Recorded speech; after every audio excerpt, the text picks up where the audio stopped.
So hi everyone, I hope आप सब लोग अच्छे होंगे। देखिए IX वाला वीडियो मुझे बनाना था, जिसके लिए टाइम तो मिल नहीं पा रहा, तो मैं डायरेक्टली यहाँ पे फ़ोन पे ही रिकॉर्ड करना चाहूँगा। उम्मीद है कि आप लोग इसको प्यार देंगे। तो हो क्या रहा है वो मैं आपको बताता हूँ, तो अच्छे से समझिएगा ज़रा इसमें। देखिए IX का शेयर इसलिए गिर रहा है क्योंकि उसकी मोनोपोली खतरे में है। मोनोपोली खतरे में क्यों है? क्योंकि CERC जो है ना, उसने क्या किया है कि उसने कहा है कि जितने भी पावर एक्सचेंजेस हैं इंडिया में, उनको जो है एक जगह किया जाएगा, उनके ऑर्डर्स को, और फिर एक नेशनल प्राइस बनाया जाएगा इलेक्ट्रिसिटी के लिए।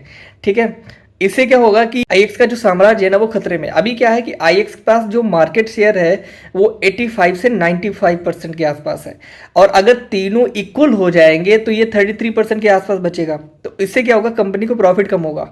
वहां पर क्या होगा कि रेवेन्यू भी घट जाएगा, प्रॉफिट भी घट जाएगा। यही डर था जिसकी वजह से IX गिरा था अपने टॉप से। अगर याद हो आपको पिछले साल, तो अपने टॉप से वो इसीलिए गिरा था। 30% एक ही दिन में क्रैश हो गया था, और उसके बाद वो धीरे धीरे 52 वीक लो पे आ गया। और उसके बाद जो ब्रोकरेज हाउस थे उन लोगों ने भी क्या किया, धीरे धीरे उसका टारगेट कम किया कि ये बढ़ेगा नहीं, गिरेगा, और जब तक फुल एंड फाइनल कोई ऑर्डर आता नहीं है। लेकिन इसी बीच में एक कहानी हुई थी, अगर आप लोगों को याद होगा, अक्टूबर 2025 में सेबी ने एक रिपोर्ट दी थी कि IX के कुछ ऑफिशियल्स ने कुछ गड़बड़ किया है। मतलब जैसे ही उनको न्यूज़ पता चली कि ये गिरने वाला है, ऑर्डर आने वाला है, तो उन्होंने उस न्यूज़ को बाहर कर दिया, लीक कर दिया। इससे बहुत सारे ट्रेडर्स ने क्या किया था कि उसमें एक सेल पोजीशन बना दी, यानी पुट बाय कर लिए थे, जिसकी वजह से क्या हुआ कि उन लोगों को 173 करोड़ के करीब प्रॉफिट हो, जो कि सेबी ऐसा बोल रही है। ठीक है ना। तो उन लोगों को तो खैर बैन कर दिया था, लेकिन ये चीज़ जब IX को पता चली तो IX ने क्या किया, एप्टिल में जाकर के ये कंप्लेन कर दी थी कि जो CERC के लोग थे, इन्होंने जो ऑर्डर पास किया वो गलत था और अपने फ़ायदे के लिए किया, और वो न्यूज़ फिर लीक भी कर दी, जिसकी वजह से एप्टिल ने क्या किया, उसकी सुनवाई की। अब यहाँ पर CERC और एप्टल क्या है, उसको अगर आप लोगों को समझना है तो बताइएगा, मैं उसके आगे वीडियो बना दूंगा। तो अब फाइनल आते हैं। देखो 6 या 7 के आसपास, 6 या 7 जनवरी के आसपास अगर आप लोगों ने देखा होगा, तो वहाँ पे देखा होगा कि जो IX का शेयर था वो काफ़ी ज़्यादा बढ़ा था, लेकिन फिर हियरिंग होल्ड कर दी गई थी, तो उसके बाद वो शेयर फिर से गिरने लगा। लेकिन अब कहानी क्या होगी कि जो पॉसिबल आउटकम्स हो सकते हैं वो ये हो सकते हैं कि अगर IX जीत जाता है, ठीक है ना, अगर IX जीत जाता है, तो कहीं ना कहीं ये उसके लिए अच्छा होगा, उस कंपनी के लिए अच्छा होगा।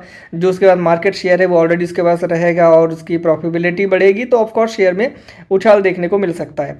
लेकिन दूसरी तरफ अगर मार्केट कपलिंग इंप्लीमेंट हो जाती है, तो इससे क्या होगा कि जो मार्केट शेयर है वो घट जाएगा। मार्केट शेयर घट जाएगा तो प्रॉफिट घटेगा, तो कंपनी के लिए कहीं से भी अच्छा नहीं है। लेकिन अगर मान लीजिए कि इम्प्लीमेंटेशन डिले होती, कि अगर ये ऑर्डर पास रहता है और ये इम्प्लीमेंटेशन थोड़ा डिले होती, तो हो सकता है कि थोड़ा बहुत मार्केट में, मतलब फिर वो शेयर कहीं ना कहीं एक कंसोलिडेशन फेज में रहेगा।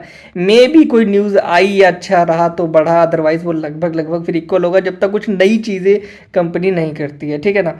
तो ये कुछ चीज़ें यहाँ पर रहेंगी। ये बात आप लोगों को क्या करना चाहिए, तो 3 केस मैंने बता दिए, उसके हिसाब से आप लोग अपना डिसीजन लीजिए। थोड़ा न्यूज़ पे नज़र रखिए, कंपनीज के फंडामेंटल्स, इन सब चीज़ों पे नज़र रखिए। इससे आपको डिसीजन लेने में थोड़ी सी हेल्प मिल जाएगी। देखिए बहुत बड़ा वीडियो नहीं बना सकता हूँ, जितना पॉसिबल और शॉर्ट में मैं बता सकता था उतना मैंने बताने की कोशिश की है। बट अगर आप लोग चाहते कि ये पूरा फुल डिटेल पूरी केस स्टडी में लाऊं, तो अगर आप कमेंट कर देंगे केस स्टडी, तो मैं फुल वीडियो भी लेके आऊँगा। So thank you so much everyone, bye bye, take care.